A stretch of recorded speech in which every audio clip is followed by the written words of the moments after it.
viendo mi pantalla? Sí se ve, profesor. Sí, profesor. Listo, muy bien, muy buenas noches. Vamos a comenzar el día de hoy la clase de aglomeración de partículas por vía seca. Le pedí a su delegada que por favor esta clase sea virtual, en el sentido de que por trabajo yo me encuentro fuera de Lima, pero no quiero, digamos, dejar de hacer la clase en el horario que corresponda y que podamos mantener el syllabus de acuerdo al cronograma establecido. Eh, Hoy corresponde desarrollar la clase de aglomeración de partículas, un método más de aglomeración de partículas.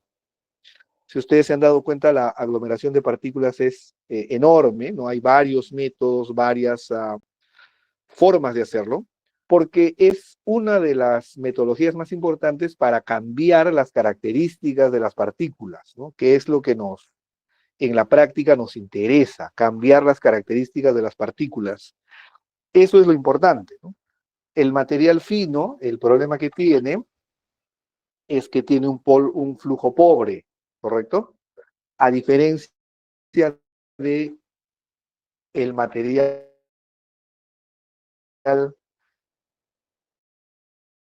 que hemos aglomerado, que ya tiene partículas o que tiene gránulos cuyas propiedades son distintas.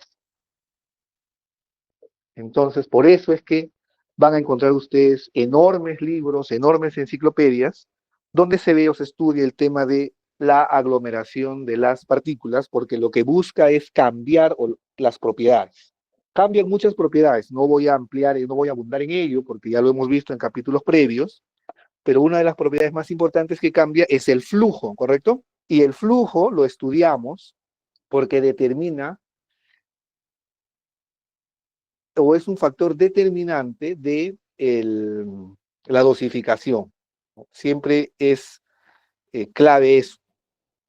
Dosificación es la cantidad neta de leche en polvo en una lata, la cantidad neta de café instantáneo en un sobre, la cantidad neta de detergente en las bolsas o en las cajas, la cantidad neta de eh, talco, por ejemplo, en un envase de talco, que es de lo más básico, ¿no? Pero de ahí tenemos que aterrizar a conceptos más sencillos, ¿correcto? O perdón, más complejos, como por ejemplo los métodos por ejemplo, la dosificación de comprimidos, la dosificación de cápsulas, que ya es, digamos, cantidades muy precisas por razones obvias. Entonces, todo ese objetivo de dosificar con exactitud está asociado a varias propiedades de los materiales que se dosifican. Una de esas propiedades es el buen flujo, el flujo adecuado de esos gránulos. Y obtener un flujo adecuado de esos gránulos es partiendo de material en polvo, utilizando alguna metodología para convertir ese material en polvo en gránulos. Entonces, hoy nos vamos a ocupar de un método de aglomeración de partículas que se denomina de granulación seca. Vamos a ver entonces nuestro recuerdo del orden lógico de las operaciones. Hablaremos de cuáles son los mecanismos que se utilizan para compactar. Hablaremos de propiedades de los materiales, de los productos, la compactación de rodillos y algunos ejemplos aplicativos. Veamos esto. Esta es una diapositiva que siempre la tenemos presente. Ya dentro de la clase que viene terminamos con esta diapositiva y ya vamos a ver otra cosa. Y decíamos que la manipulación de sólidos pulverulentos parte de su caracterización, ¿correcto?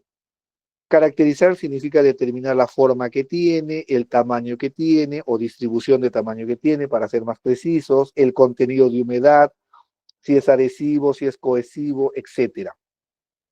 También sobre las partículas iniciales, como materias primas, hablamos que estas se obtienen de dos fuentes, ¿correcto? Por cristalización o por reducción de tamaño. Una vez que tenemos claro sobre los materiales pulverulentos, ya viene la operación de mezclado, porque generalmente combinamos más de un componente. Luego viene la aglomeración. una aglomeración húmeda, que ya la sabemos hacer, la hemos hecho más de una vez, y una aglomeración seca. Luego viene la operación de secado, que es en lecho fluido o lecho estático, y luego viene una operación de molienda o reducción de tamaño, ¿correcto? Hoy nos vamos a ocupar de la aglomeración por vía seca. Ya hemos visto la aglomeración por vía húmeda, hemos visto secado en lecho fluido, secado en lecho estático, y nos queda pendiente esta clase de granulación por vía seca y la clase de molienda o reducción de tamaño de partícula, que será el próximo martes, espero de forma ya presencial. Entonces, la granulación seca tiene como propósito formar gránulos mediante la aplicación de fuerzas físicas. Formar gránulos mediante la aplicación de fuerzas físicas. ¿Y de dónde se forman esos gránulos? Pues se forman de las partículas, ¿no? Entonces ya no vamos a utilizar aquí una solución aglutinante. Ojo aquí, subrayen lo que estoy diciendo, tomen nota con claridad. En la granulación seca no se utiliza una solución aglutinante.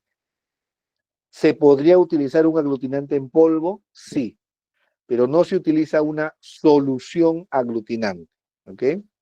Ojo con eso. Entonces, la granulación seca se hace mediante una operación de compactación que consiste en aplicar una fuerza a polvo o gránulos.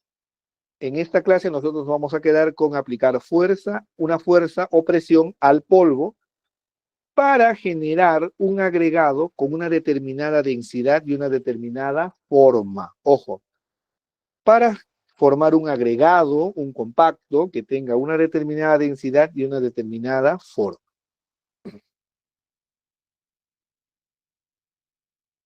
Esta compactación de los sólidos pulverulentos, ocurre en 4 etapas. Miren, en un primer momento nosotros tenemos material en polvo, que es el input o material de entrada. De más está decir que ese material en polvo no es generalmente un solo componente. Recuerden que se asocia más de 2, 3 componentes, porque lo que buscamos es conferir propiedades que uno tiene y que le falta al otro, es decir, complementamos esas propiedades, ¿correcto? Hay sólidos pulverulentos que son más compactables que otros, entonces combinamos un sólido pulverulento de baja compactabilidad con uno que tenga una mejor compactabilidad y logramos un compacto mucho más sólido. Y lo que vamos a obtener es un output o un material de salida, un aglomerado. Esa transformación de polvo a un aglomerado ocurre en 4 momentos, ¿no?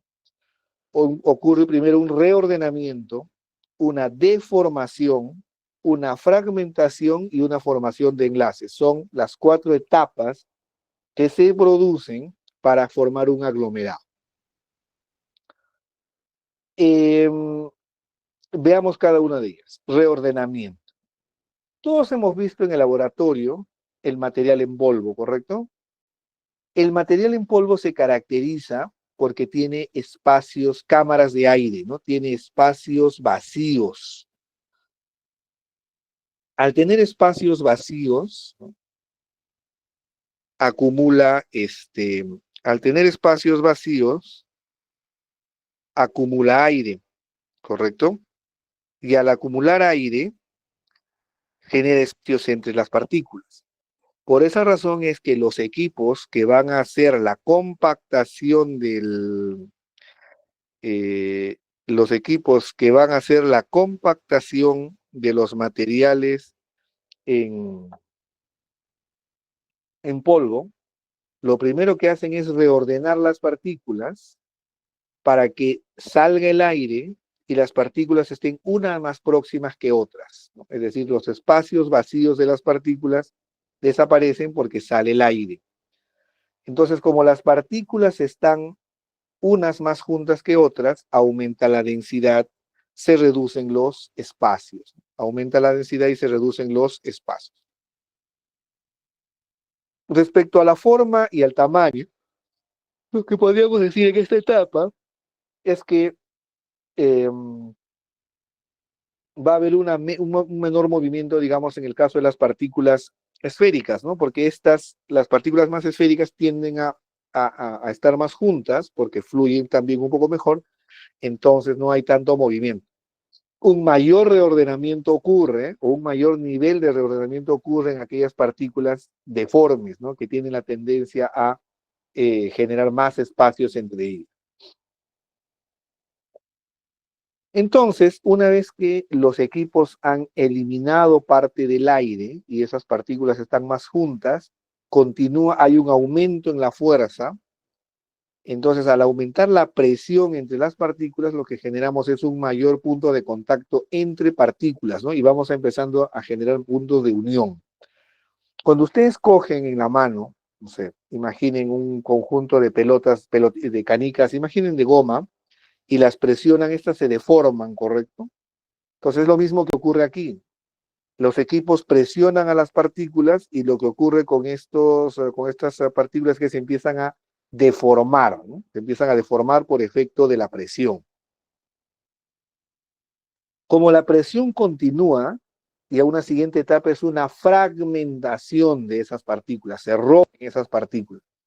El cambio importante que ocurre ahí cuando se fragmentan esas partículas es que se generan nuevas áreas, ¿no? Nuevos puntos de contacto y aparecen potenciales puntos de unión, ¿no? Y aparecen potenciales puntos de unión. O sea, las partículas se rompen, ¿no? Se hacen más chiquitas y aparecen puntos de unión. Como la presión continúa, ya ocurre una etapa de formación de enlaces, o también le llaman una etapa de fusión, porque las partículas se deforman, se rompen, ya ocurren cambios a nivel molecular, formación de fuerzas de Van der Waals, y ocurre una etapa que le denominan de fusión. Entonces, estas serían, digamos, las cuatro grandes etapas que ocurren, durante durante la compactación del polvo. Uno de los equipos más importantes que se tiene para compactar polvos es la compactadora de rodillos. Hay un esquema muy básico que les estoy mostrando ahí. No memoricen esos nombres, primero entendamos lo que acabo de explicar en este equipo. Miren, acá está uno de los rodillos, ¿no? Están los dos rodillos y el material en polvo pasa por el centro de los rodillos. Entonces, en esta primera parte, que es la que estoy señalando ahora, en esta zona que estoy señalando, ocurre el reordenamiento, es decir, las partículas empiezan a eliminar el aire y los espacios entre ellas, ¿no? Las partículas empiezan a eliminar el aire y los espacios entre ellas.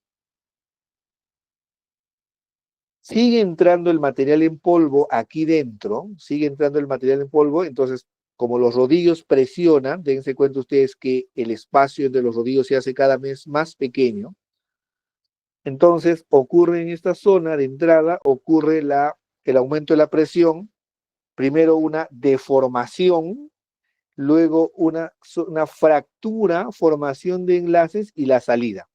Es decir, todas esas cuatro etapas que acabo de mencionar ocurren durante el paso del material en polvo a través de esa compactadora de rodillos, que es el equipo, digamos, utilizado para transformar partículas en polvo, en aglomerados. Partículas en aglomerados. Voy a volver a explicar, utilizando esta diapositiva de aquí, algunos detalles adicionales a lo que acabo de explicar, ¿ok? Mediante la granulación seca, nosotros buscamos transformar polvo en aglomerados, ¿correcto? Lo mismo que la granulación húmeda, ¿no? Ya sea por lecho fluido o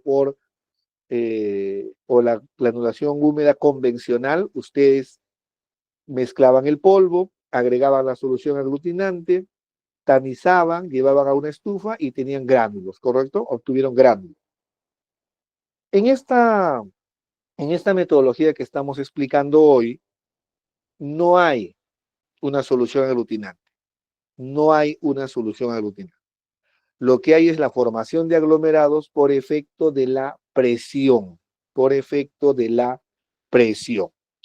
Entonces, estos equipos tienen una tolva para impulsar el material hacia los rodillos. esa tolva es que ocurre el reordenamiento. ¿No? Esta tolva es que ocurre el reordenamiento de las partículas. ¿En qué consiste el reordenamiento de las partículas? En la eliminación del aire, ¿no? Ya sabemos que tenemos ya sabemos que los sólidos particulados tienen la tendencia a tener cámaras de aire, ¿correcto? En consecuencia, las tolvas van a tener unos agitadores internos que lo que promueven es que las cámaras de aire desaparezcan. Luego, esa tolva impulsa el material hacia los rodillos. Los rodillos están separados por un espacio. Ahí comienza a ejecutarse la presión. Entonces, cuando ustedes presionan cualquier material, este se deforma. Recordemos un poco de fisicoquímica, ¿no? Hay deformaciones plásticas y deformaciones elásticas. Hay materiales más elásticos y hay materiales más plásticos, y hay materiales quebradizos también. Si nosotros presionamos partículas que tienen una deformación elástica o donde predomina una deformación elástica, cuando cese la presión, estas partículas van a volver a su forma original, ¿correcto?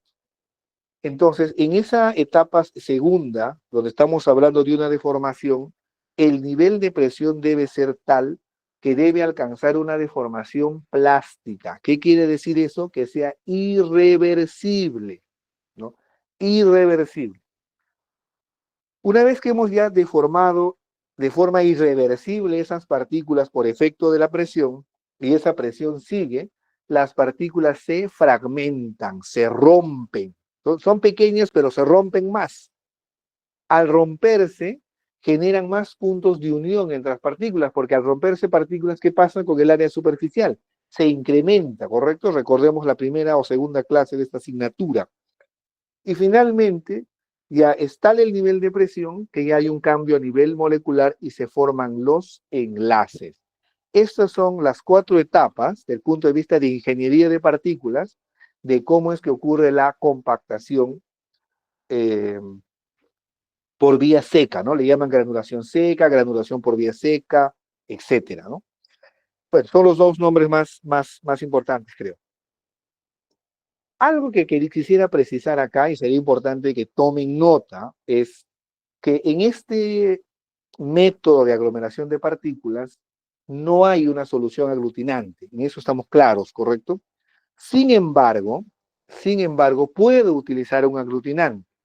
¿A alguien se le ocurre cómo podemos utilizar un aglutinante? Sin utilizar una solución aglutinante, pero utilizar un aglutinante. ¿A alguien se le ocurre cómo podríamos hacerlo? ¿En polvo? ¿En ¿Hola? polvo, profesor? Correcto, ¿no? Todos hemos manipulado aglutinantes. Han visto en el laboratorio cuando les han proporcionado gomas, cuando les han proporcionado povidona, etcétera. Pueden mezclarse en polvo, ¿no? Pueden mezclarse en polvo estos aglutinantes y vamos a tener, digamos, un efecto menor, obviamente, ¿no? Un efecto menor de los aglutinantes. Porque obviamente en solución nosotros conseguimos que una mayor área superficial de las partículas sea cubierta con un aglutinante, a diferencia de utilizarlo en polvo, en el que no va a ser necesariamente así. ¿Ok? Pero quiero que quede claro eso, porque a veces asociamos la presencia de un aglutinante a una granulación húmeda. No necesariamente. En una granulación húmeda, el aglutinante está preparado en solución. En una granulación seca, no hay solución, no hay solvente, pero puede haber un aglutinante en polvo. ¿Ok? Muy bien, sigamos entonces. Vamos a ver ahora un detalle particular. A ver, en este esquema, lo que estoy mostrando es, lo que quiero un poco analizar con ustedes es el impacto de la aglomeración, ¿ok? Partimos de material en polvo, ¿no? Hacemos una aglomeración por vía seca, que es lo que estamos estudiando hoy día. Se entiende que el material en polvo tiene un flujo muy pobre, hay una gran cantidad de material fino. Lo que vamos a transformar aglomerando es formar gránulos o agregados, los cuales se van a moler y van a tener un buen flujo. Bueno, vamos a formar gránulos que se entiende que deberían generar gránulos con buen flujo y libres de polvo fino, ¿no? Esa molienda, ¿no? En la molienda, que es la clase que viene en la siguiente sección, obviamente tenemos que aprender a seleccionar el equipo, analizar las características de lo que queremos moler, pero acá es donde viene algo muy particular, ¿no? Que he querido aclararlo, voy a aclararlo porque suele ser una confusión. Partimos de partículas, las sometemos a una aglomeración seca, generamos un aglomerado y luego molemos, ¿no? Entonces ahí separan los gránulos del polvo fino y por ahí vuelven a reaglomerar el polvo fino. Eso a veces suele ser, lo he visto en algunos libros, en algunos textos, y suele ser una confusión para el estudiante. Entonces, si ustedes tienen polvo fino, mezcla de materiales en polvo, los compactan por vía seca, luego los muelen, al moler se genera polvo fino nuevamente. Ese polvo fino se puede volver a compactar, tiene pros y contras. En general, a nivel de la industria farmacéutica, eso no se hace. ¿Por qué razón? Porque al ir aglomerando, cuando un material es aglomerado más de una vez, cambia sus características. Podemos obtener gránulos muy resistentes a la desintegración. Siempre recuerden que en el caso del ámbito farmacéutico, los principios activos tienen que absorberse, ¿cierto? Lo vimos en la segunda clase, ¿no? Tienen que alcanzar, tienen que los cristales del paracetamol, tienen que entrar al tracto gastrointestinal, donde hay un medio acuoso, se tienen que disolver y al disolverse tienen que alcanzar la circulación sistémica para conseguir el efecto que necesitemos. Pero si ese comprimido está formado de gránulos muy resistentes a la desintegración, va a pasar mucho tiempo hasta que se libere esos cristales de paracetamol y se pueda absorber a nivel de la circulación sistémica.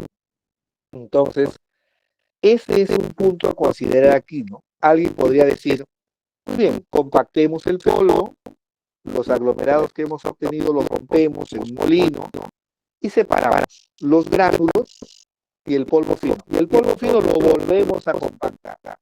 En algunos casos puede funcionar, pero en general hay que tener mucho cuidado ahí con analizar el impacto que tiene esa reaglomeración, porque puede generar gránulos muy resistentes a la desintegración.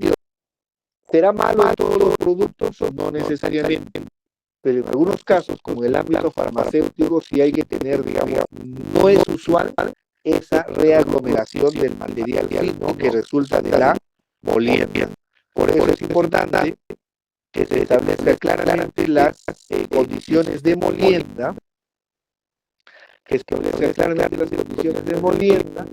para obtener un aglomerado lo suficientemente resistente para generar gránulos con buen flujo al momento de la molienda. ¿Okay? La próxima semana, con mucho detalle, vamos a analizar la molienda o reducción de tamaño de partícula, para analizar un poco más este detalle. Eso no significa que en ninguna industria donde haga graduación seca esté prohibido reaglomerar el material fino que queda luego de la molienda.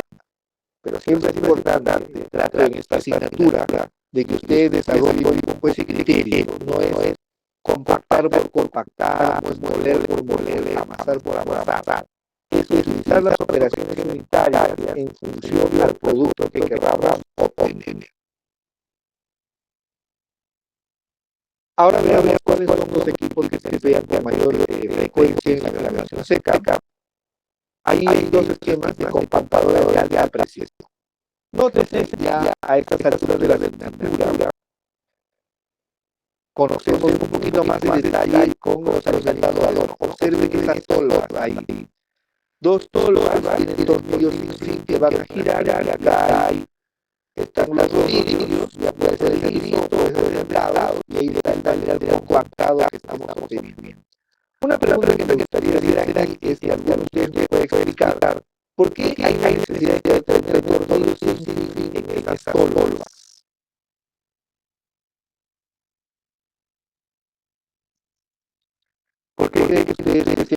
importante tener esos equipos están diseñados con tornillos sin fin en esas tolvas para evitar el daño. para que a ver en orden. Ya, mi idea es para evitar el exceso de aire durante la compresión y así evitar la compañía y evitar que pierda la supervivencia del compactador. Ya. Una persona quiere para evitar el ingreso de aire. ¿Alguna otra idea? Para regular el flujo. Para regular el flujo. ¿Alguna otra idea? Para facilitar el ingreso de material al compactador. ¿Por qué crees que es importante facilitar el ingreso de material al compactador?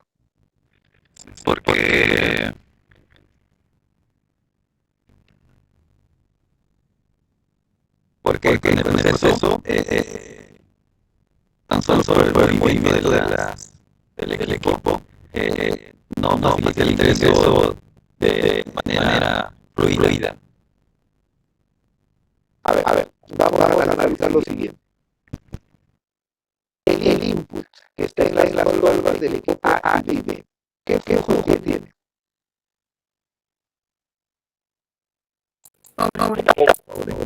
Que tiene un flujo correcto. Entonces ustedes creen ya. Y cuando colocamos materiales, cuando coloquemos ese flujo cobre, generalmente está dado por partículas pequeñas o por gránulos. Pequeñas. Correcto.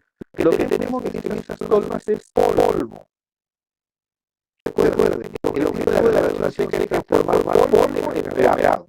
En esas tolvas yo tengo polvo, acuérdense de eso. El polvo tiene un flujo cobre. El polvo, ¿qué tipo de flujo tiene? ¿Flujo en masa o flujo en embudo? Embudo.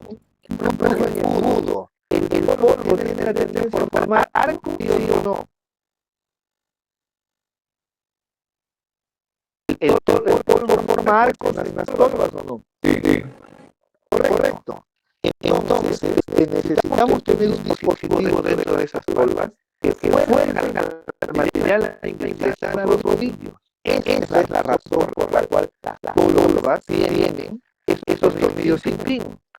Porque el polvo no va a fluir. El polvo no va a fluir. Hay que forzar al material a ingresar a esos rodillos, a que pase a través de esos rodillos para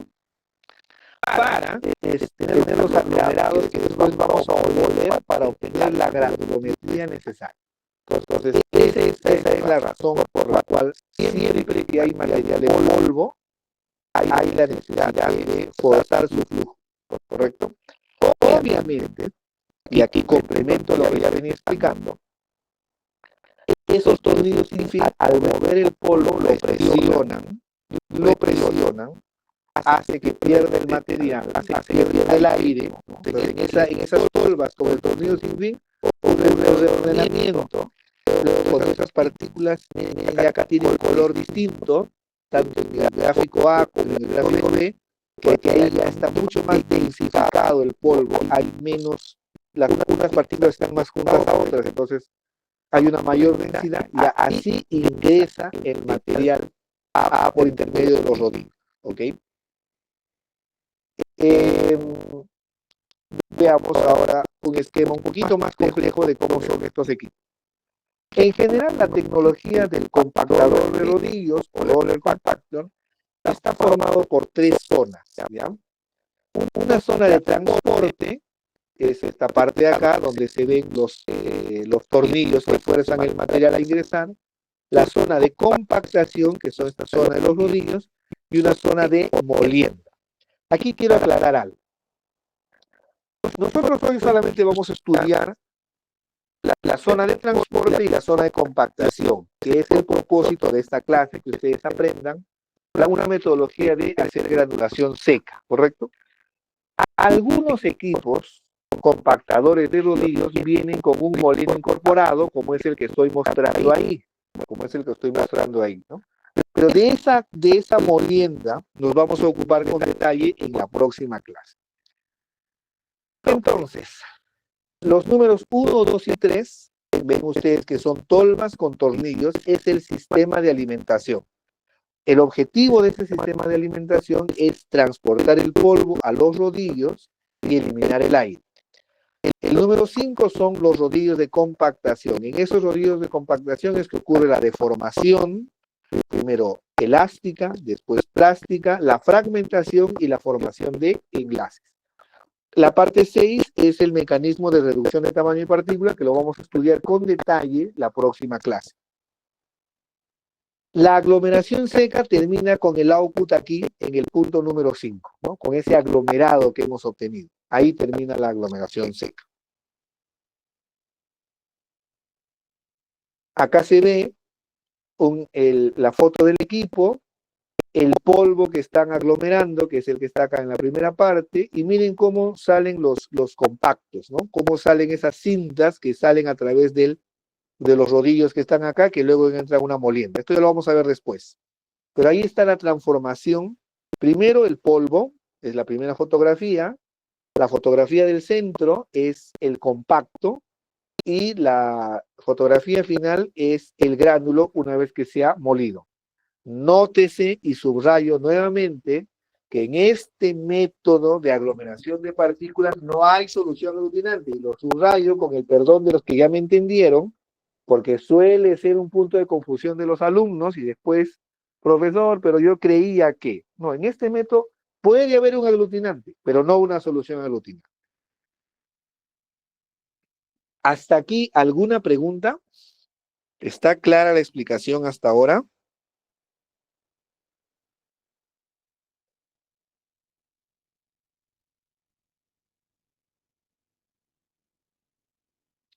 Muy bien, sigamos entonces.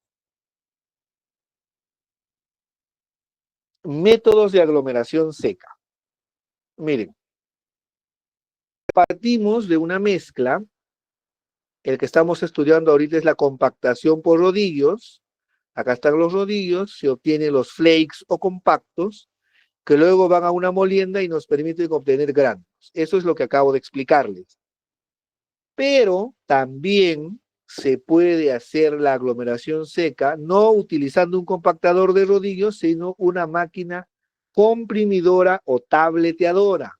Se obtienen unos tabletones que luego se muelen y se obtienen gránulos. Ahí están digamos, los dos equipos que se utilizan para hacer aglomeración seca.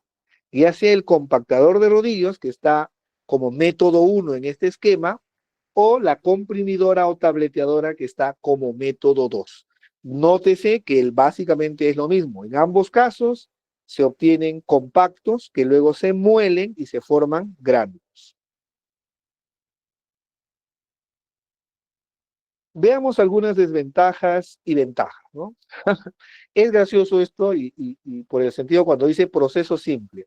No es un proceso simple la aglomeración seca, no es un proceso simple, porque en realidad hay que aplicar una enorme presión, una enorme fuerza para conseguir la formación de compactos, ¿no? Pero a veces los libros lo ponen así que aprovecho de ponerlo tal cual y explicarles. No es un proceso simple la aglomeración seca. Se utiliza, una ventaja es que se utiliza para principios activos que no pueden, digamos, procesarse con solventes como el agua o el alcohol, por ejemplo. Eso sí nos queda claro. También sensibles al calor, obviamente, ¿no? Los procesos de aglomeración húmeda con una solución aglutinante hay que colocarlos en una estufa. En el caso de la aglomeración seca, ese proceso se evita. Entonces, nos es útil para principios activos o componentes que sean sensibles al calor. Otra ventaja que tiene es que se minimiza la migración de color, ¿no? Cuando ustedes hacen gránulos con un colorante soluble en agua, ese colorante el agua durante el secado migra desde el centro de un gránulo hasta afuera, ¿correcto? Cuando ocurre eso, lo que va a generarnos es zonas con una coloración diferente, ¿no? Entonces, imagínense que ustedes tengan un gránulo, como el que estoy graficando ahí, cuando y ese gránulo esté, que la solución aglutinante, imaginen que sea agua, ustedes han disuelto un colorante, ¿no? Cuando ustedes secan, ¿qué va a pasar con ese colorante? Sale el agua, ¿cierto? Pero como el colorante es soluble en el agua, lo va a arrastrar. Y al final, ¿qué van a tener? Van a tener, cuando esté seco el gránulo, van a tener el gránulo, pero con una mayor concentración de color en la superficie del gránulo. Entonces, a eso se llama migración de color. Dice como una ventaja que es mínimo el tiempo de desintegración de los gránulos. Eso no necesariamente, ¿eh? Eso no necesariamente es así.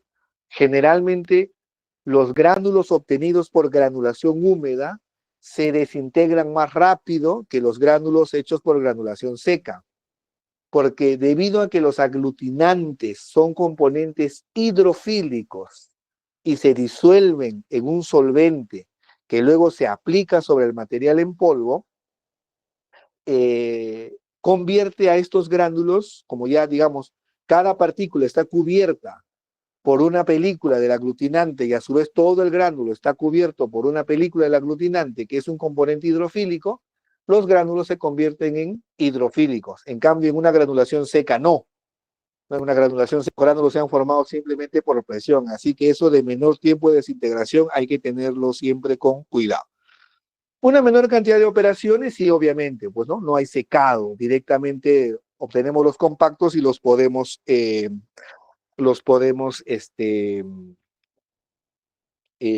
secar, ¿correcto? Bueno, aquí estaba mi corrección sobre la desintegración, es correcto, los gránulos por vía seca tienen una menor desintegración a diferencia de los gránulos por vía húmeda. Requiere compresibilidad, es correcto, o sea, es decir, los materiales en polvo tienen que tener una cierta compresibilidad para poder transformarse en compactos y requiere de un lubricante. Ojo aquí, cuando hablamos de lubricantes, a nivel de las operaciones unitarias que a nosotros nos involucran, vamos a hablar de lubricantes en estado sólido. Lubricantes cuya característica es ser sólidos pulverulentos, ¿no?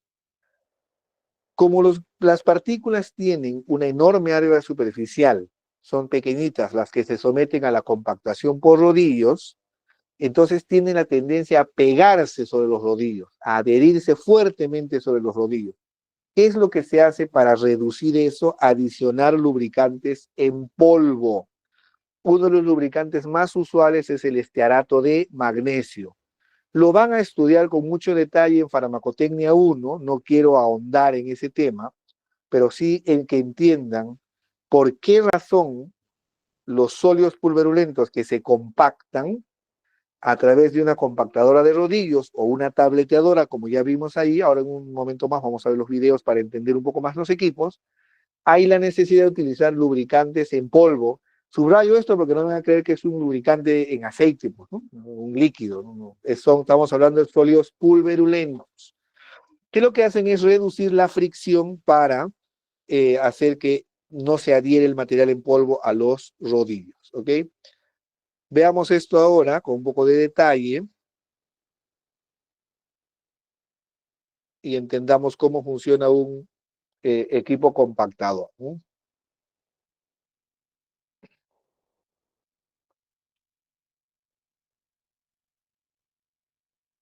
Ahí están cargando el material en polvo.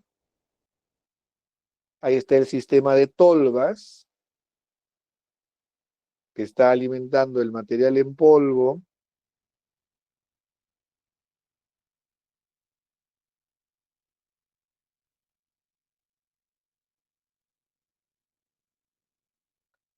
Miren ahí la función del tornillo sin fin. Ahí se está reordenando el material y se está perdiendo el aire.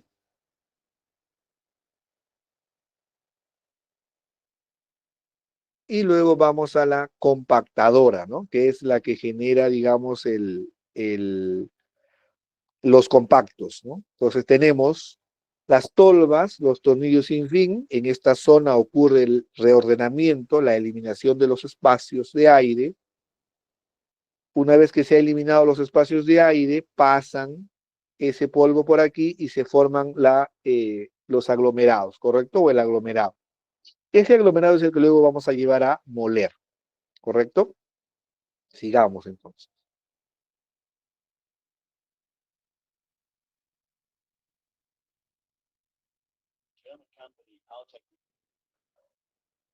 Vamos a ver, este me parece que es un equipo pequeño de desarrollo y lo vamos a ver desde el montaje.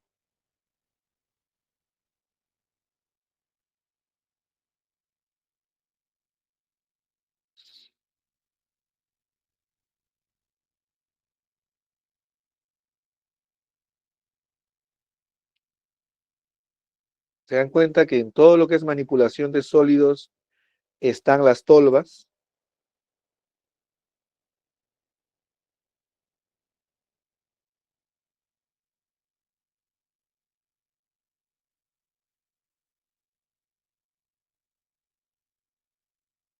Miren cómo salen los compactos, miren cómo se adhiere parte del polvo a los rodillos y ahí se ve la molienda, ¿no? ¿Qué es lo que no nos interesa ahora? Pero quiero que vean cómo salen los compactos. Aquí lo que estamos viendo es el compactador más el molino. Es un equipo de desarrollo pequeñito, por eso es que recolectan todo en gránulos, en botellitas. Pero voy a volver a poner el video porque hay algo que me interesa que les quede claro, ¿no? Miren, vamos a ver.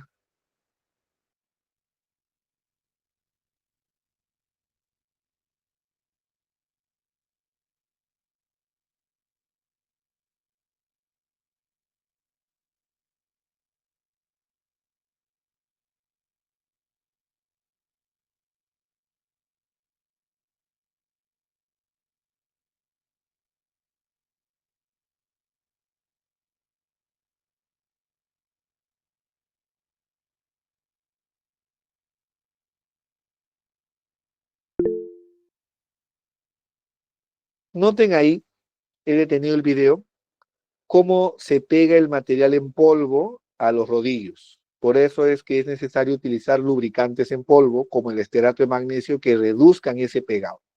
Ese pegado puede ser tan intenso en algunas oportunidades o con algunos materiales que sean, por ejemplo, muy adhesivos y tengan un tamaño de partícula muy pequeño que pueden incluso trabar el equipo, obligando a los operadores a parar, desmontar, limpiar para continuar con el proceso. Eh, Nótese también, porque a veces cuando uno lo ve desde el punto de vista de estudiante, en el que todavía no tiene tanta familiaridad con estos procesos, es que podemos creer que salen cintas perfectas, ¿no? Y no, miren cómo salen las cintas, ¿no? Todas deformes, incluso se rompen por ahí en trozos, o sea, no es un proceso, digamos, de una cinta perfecta, ¿correcto? Esto es un proceso donde hay la necesidad de aplicar un gran nivel de presión para poder forzar a los materiales. Y recuerden que estamos hablando al final de un cambio a nivel molecular, ¿no? Cuando ustedes deforman, fracturan y forman enlaces, la teoría nos dice que hay un cambio a nivel molecular por la presión que se ejerce. Muy bien, sigamos entonces. Lo que acabamos de ver son los compactadores de rodillos. Ahora vamos a ver una máquina comprimidora o tableteadora que también cumple la misma función de hacer estos tabletones. Miren los tabletones cómo salen ahí. También nótese, voy a hacer una explicación rápida. Miren acá. Una tolva. No se ve completa, pero ahí estoy señalando una tolva. Y hay punzones tanto superiores como inferiores que pasan a través de un rodillo que los presiona y forman estos compactos. ¿Ok? Vamos a ver. Esos son los compactos que luego vamos a moler, ¿no? Nótense que se hacen grandes, son de tamaño grande para poder hacer eficiente este proceso. Luego se coleccionan todos esos, se recolectan y pasan a una etapa de molienda que vamos a ver con detalle la próxima semana. Esto es una máquina tableteadora o comprimidora que también se emplea para poder compactar los sólidos pulverulentos.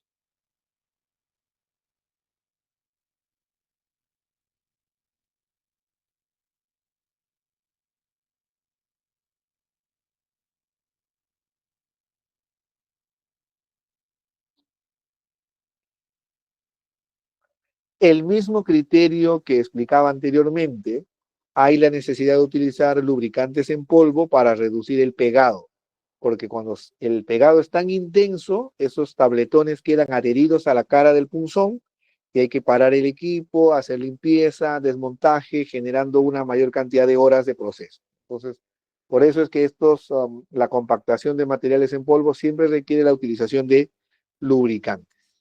A ver, veamos algunos factores de variación en la granulación seca. Es importante la deaireación del polvo, ¿correcto? Es importante que se elimine el aire atrapado, porque al tener aire atrapado en los sólidos pulverulentos, se limita la compactación y baja la calidad del aglomerado. ¿Por qué? Porque si ustedes tienen aire atrapado en esos compactos, va a quedar pues como un queso, ¿correcto? Con bolitas de aire, con bolsas de aire ahí dentro. Y al tener bolsas de aire ahí dentro, ese compacto es más frágil. Al ser más frágil va a generar una mayor cantidad de polvo fino cuando se muela. Entonces, ¿qué creen que pase con la densidad del compacto, del material compactado cuando tenemos mayor cantidad de aire atrapado? ¿La densidad va a ser más alta o más baja? Baja. Correcto, correcto. Por eso es que un indicador de calidad de los compactos es la densidad. Mientras más baja es la densidad, es porque hay aire atrapado dentro, ¿cierto? Entonces, es importante para obtener un compacto de buena calidad el deaireamiento del polvo. El sistema de vacío. El sistema de vacío es clave para poder deairear el polvo. Esos tornillos sin fin, ya sea de forma horizontal o de forma vertical o incluso en diagonal, la función es deairear el polvo. En muchos equipos hay la presencia de un sistema de vacío para hacerlo eficiente y lograr extraer todo el material en polvo, extraer el aire atrapado en el material en polvo y obtener compactos de la densidad que necesitamos. La deaireación genera, digamos, bordes débiles de esos compactos, genera una densidad variable, genera fracturas del aglomerado y en consecuencia aumenta la cantidad de polvo fino, es decir, afecta la distribución de tamaño de partícula final. La tasa de alimentación, es decir, la cantidad de material que se alimenta desde las tolvas hasta los rodillos, debe ser, digamos, no tan elevada, porque al agregar tal nivel de cantidad de polvo, bloqueamos el equipo, pero tampoco debe ser tan baja que genere briquetas friables. Recuerden ustedes que entre los rodillos hay una determinada distancia, ¿no? Si pasa muy poco material por esa distancia, ¿no? Imaginen que tienen ustedes rodillos separados por 2 centímetros de separación y colocan polvo fino, o sea, para que llene solamente 1.8 centímetros de esa separación. Entonces, la presión va a ser mínima, pues, ¿correcto? Entonces van a ser briquetas muy, muy frágiles. La idea es que la taza de alimentación rellene el espacio entre los rodillos, de modo que ocurra la presión, la deformación, la fractura y todo lo que explicamos en la parte de el mecanismo de compactación, ¿correcto? Si ustedes pasan muy poco material entre los rodillos no van a tener sobre qué ejercer presión y vamos a tener compactos muy frágiles. Ahí está el espacio entre los rodillos. Estoy tratando de graficar el espacio entre los rodillos. La idea es que el material en polvo rellene este espacio entre ambos rodillos lo suficientemente para que ocurra lo que acabamos de explicar, que es deformación, fractura, formación de enlaces. Si colocamos poco material entre los rodillos, vamos a formar briquetas probablemente, o compactos, o cintas, como lo van a encontrar en la bibliografía, pero muy frágiles, muy quebradizas. Miren, ahí hay un gráfico que ilustra la separación entre los rodillos desde 1 milímetro hasta 5 milímetros y la resistencia o dureza de esos compactos. Observen cómo a medida que ustedes aumentan la separación entre los rodillos, la resistencia entre los compactos baja. la dureza de ese material compactado baja, ¿no? Es mucho más frágil. La velocidad de los rodillos. Para que ocurra la formación de compactos, tienen que ocurrir las 4 etapas que les mencioné. Primero, reordenamiento, luego viene una etapa de deformación elástica y plástica, luego viene una etapa de fractura y una etapa de formación de enlaces. Para que ocurran esas 4 etapas, tiene que ocurrir un determinado tiempo, un determinado periodo. Entonces, ese periodo es el punto aquí de máxima presión por el cual pasa el material en polvo. Si ustedes hacen que esos rodillos giren a una enorme velocidad, no le van a dar el tiempo a esas partículas para reordenarse, deformarse, fracturarse y formar enlaces, ¿correcto? Entonces, tiene que alcanzarse una velocidad que nos garantice el cumplimiento de esas 4 etapas.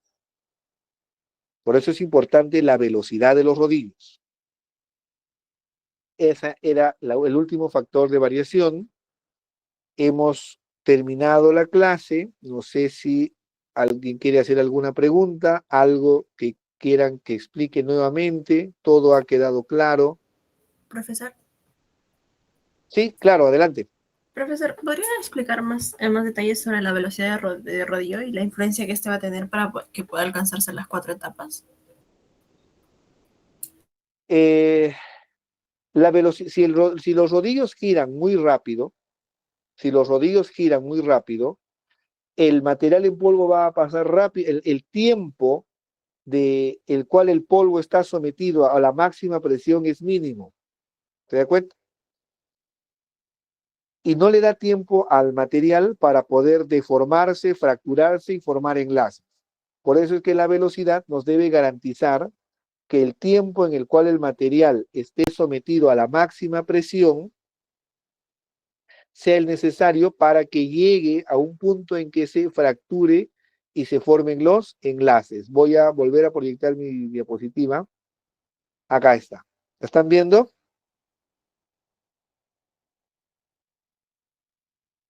Sí se ve, ¿verdad? Sí, Ya. profesor. Miren, aquí en el punto donde estoy señalando es el punto de máxima presión. El punto de máxima presión es donde los rodillos se acercan más. En ese punto de máxima presión es que ocurre fractura y formación de enlaces. Fractura y formación de enlaces.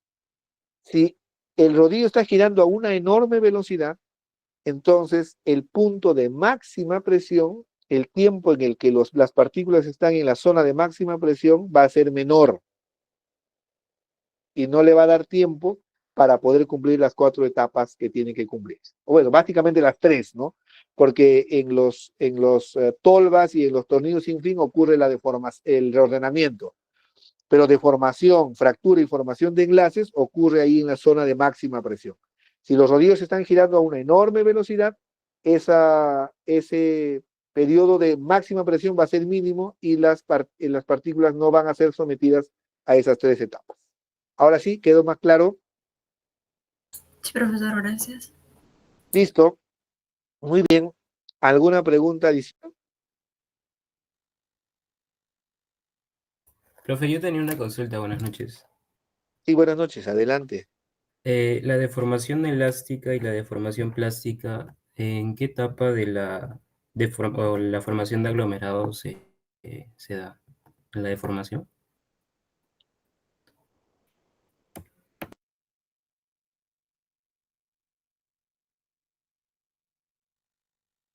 A ver. En las tolvas ocurre el reordenamiento. Una vez que las tolvas alimentan el material en polvo entre los rodillos, empieza a aumentar la presión. Y ahí ocurre, cuando usted empieza a presionar algo, lo primero que hace es se deforma de forma elástica. La presión sigue y ya forma de manera plástica, es decir, ya no regresa a su posición original si cesa la presión. Si continuamos presionando, ocurre la fractura y en el punto de máxima presión ocurre la formación de los enlaces. Ahora sí, ¿quedó un poquito más claro?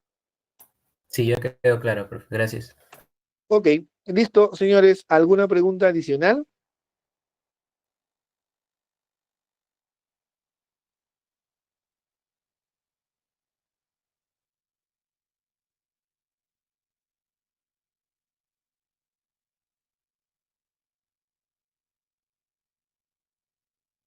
Muy bien.